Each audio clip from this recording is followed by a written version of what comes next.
আমার এগুলা ভাবতে ভাবতে বুকে খুব ভালো লাগে, খুব ভালো লাগে, খুব ভালো লাগে। ছোট কাল থেকে বড় হয়ে আজ এই পর্যন্ত এসেছি মা বাবার সত্যিকারের ভালোবাসাটাকে দুটি চোখে লালন করতে করতে। আর কি কথা শুনাইলি আমার, কি কথা শুনাইলি সাধারণত অন্য মানুষের জন্য বাপ মার মনে কষ্ট দেশ, আরে বাপ মার ভালোবাসাকে অবহেলা করস। আমার আমার এগুলা ভাবতে ভাবতে বুকে খুব ভালো লাগে, খুব ভালো লাগে, খুব ভালো লাগে। মনে হইতেছে কেউ আমার একটু দে জীবনে বাইসা থাকার জন্য। যে বাপ মার নিঃশ্বাস হচ্ছে সন্তানদের জন্য অক্সিজেন, অক্সিজেন। তোরা সেই বাপ মাকে কষ্ট দেস।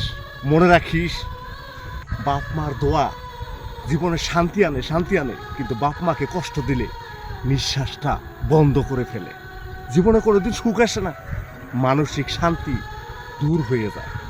এটাই বাস্তবতা।